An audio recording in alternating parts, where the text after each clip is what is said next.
Hello, hello, hello. And again, welcome to Cheryl's Corner. This is the platform where I just kind of blend popular pop culture with Christian teachings. Is that something that sounds pretty good to you? I ask that you just hit the buttons below. You know the routine. Subscribe, comment.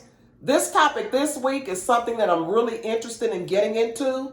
As the news passed this week, we saw the Ahmad Aubrey situation.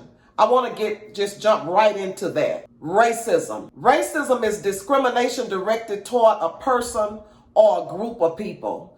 It's usually a marginalized group. It's the minority, usually, is where racism is most exhibited. Let me ask you a question. What do you want to be known for? Think about that for a minute. We're here on earth. What do you want to be known for? Delaware? It was the first state to ratify the Constitution. Wisconsin, they're known for their cheese. Texas is the Longhorn State. Michigan, the automobile birthplace. California, those delicious avocados. Our state of Illinois, it was the first state to abolish slavery. It was also the first state where our first African American president, Barack Obama, launched his candidacy. Iowa, it's known for the highest literacy rate. Massachusetts is known for same-sex marriage. Again, what do you want to be known for? Nebraska, in 1867, its motto was equality before the law. And Georgia, the peach state. They also known for pecans, peanuts, and that bird, the phoenix. What is your motto? A motto is a brief sentence or phrase encapsulating your beliefs. So an example of that. Today is going to be the beginning of a good day. That can be your motto. Si se puede. Yes, we can. That can be your motto. Another example would be, I will not lose faith or hope today. Get your pencil and paper. Let me give you some ideas and tools that have helped me get this far in life. And I'll share different examples to that. So again, I ask you, what is your motto?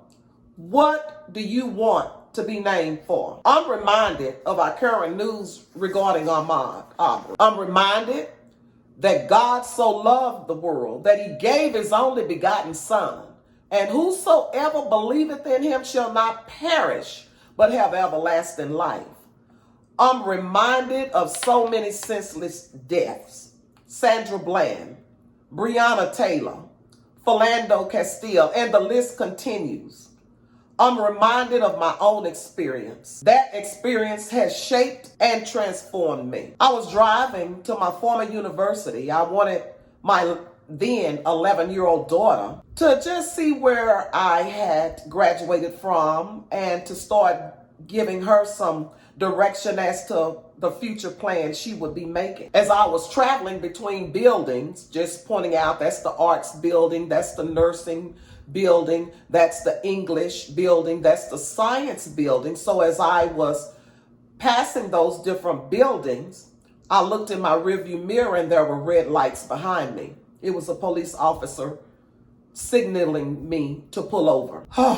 I became very nervous. So I pulled over, but I was reminded that I didn't want to get my daughter excited or anything. So when I pulled over, the officer did the routine. Let me have your ID and your insurance. So he said, why are you circling different buildings? And I said, oh, sir, I graduated from here and I was showing my daughter around campus and just kind of planting some new ideas in her head, because one day she'll be making those decisions. And he said, yes, ma'am, I just came back and checked and you have an unpaid ticket. So I'm going to take you to jail. My heart dropped and I was thinking to myself, I don't have an unpaid ticket. And I nervously opened my glove compartment.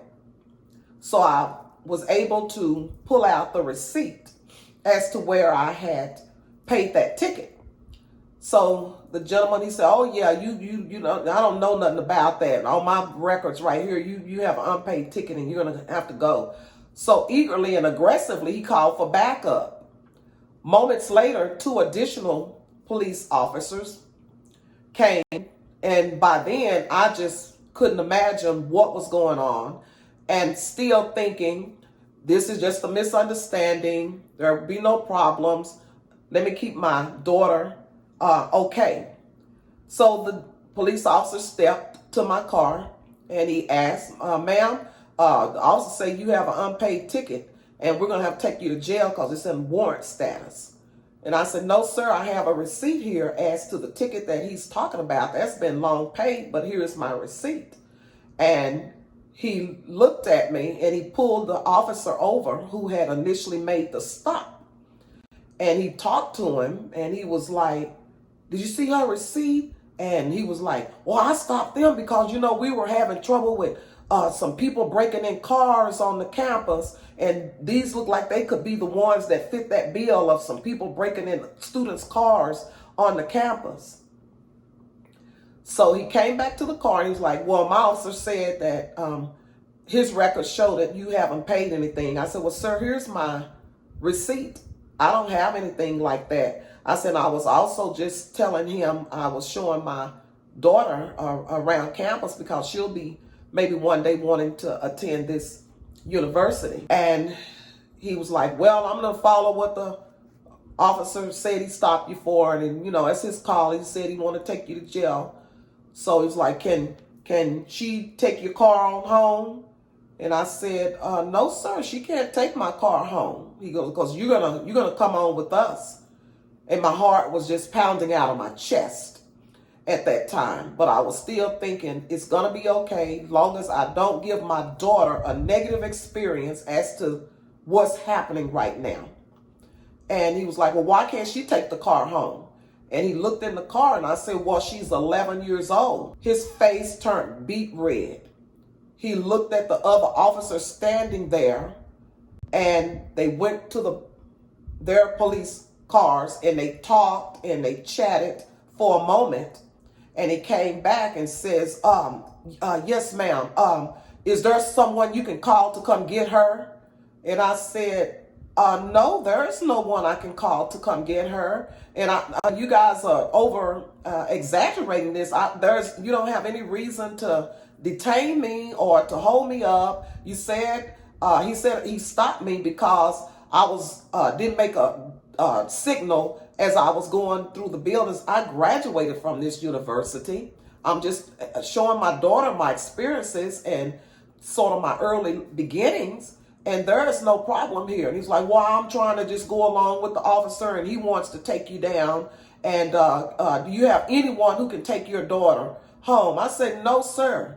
And I don't have anyone. I can't call anyone. He goes, well, do you trust me to take her home? And I said, well, I sure don't. Heck no, she's not going anywhere. There's nothing wrong here. So they went back to the patrol cars and they continued to conversate. So the supervisor came back and he said, well, what we're going to do is let you go downtown and get this matter solved. And you're really lucky that your daughter was in the car because you was going to go to jail today. And I'm just kind of bewildered and dumbfounded as these accusations were going on. I could tell that they were very embarrassed. They had talked with the officer about, hey, you really messed up this time with this lady. But throughout this entire ordeal, was I perspiring? Yes. Was my heart racing? Yes, it was. Was I still cognizant of the fact that my young daughter was here and I didn't want to give her a negative impression of what was happening?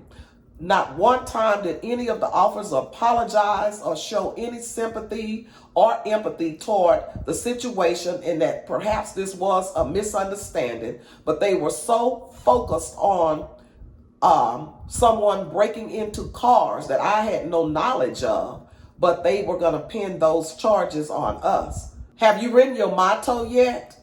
Remember the early assignment. I believe this exercise could make a huge difference if you have a pre-planned statement on who you are and what you represent. It is my goal to not cause trauma to my 11-year-old. I didn't want to cause harm. I wanted to keep her calm. And I was solely focused on her future and how she would perceive the world that she would be living in. Do you have your motto yet?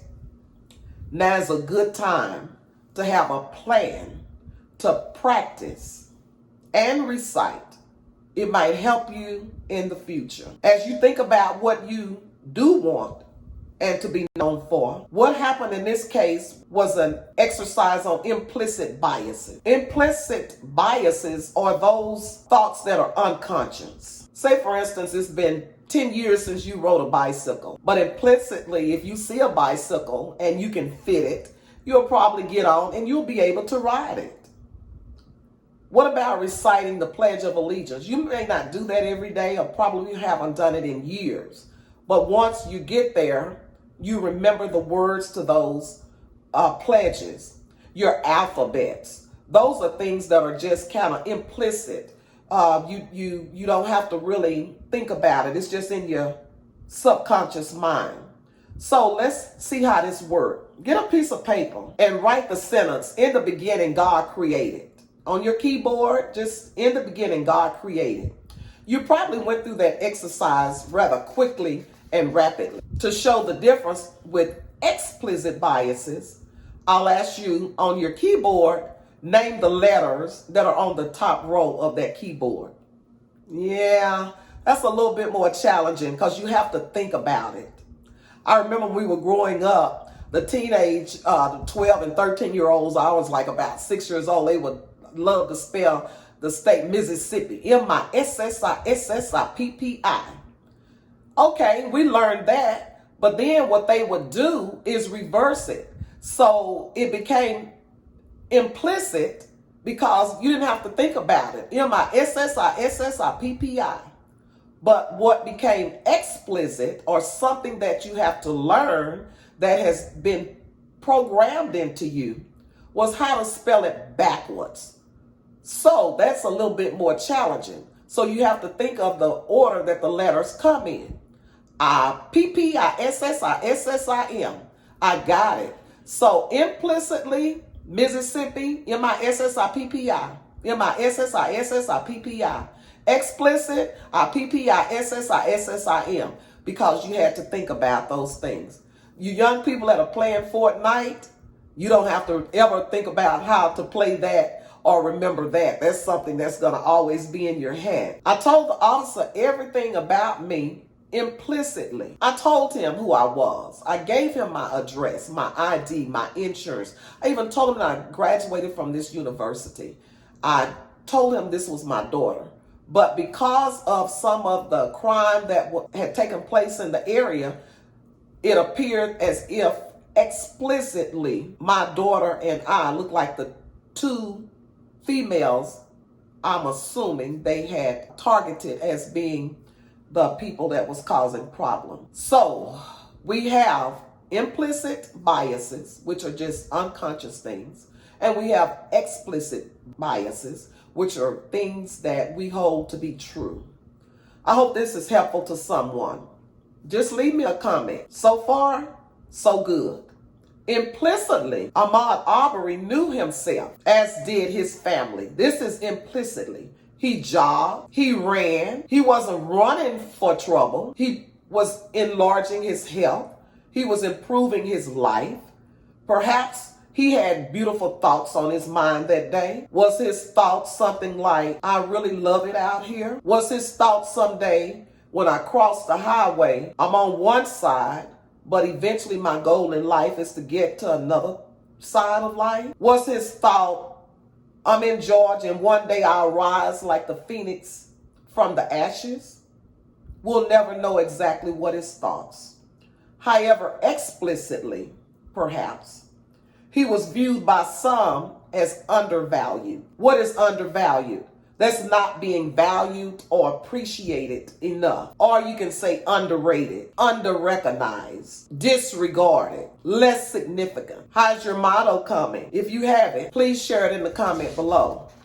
This is a platform that I'm using today to try to get some thought on the subject of racism. One of my mottos is, each day is another opportunity for me to do something great. That's just an example of motto. I'm using my platform to express that racism, it keeps us from growing. It keeps us from expanding, and it keeps us from reaching further, stretching wider. Would the skyscraper have been built, the White House built, the hidden figures be recognized, the signal lights being operational, the orbital space program as we know it? These things and so many valuable future benefits can evolve if we as humans can work, love, and value one another. Let's please try to set aside explicit negative biases. Let's start a clear, clean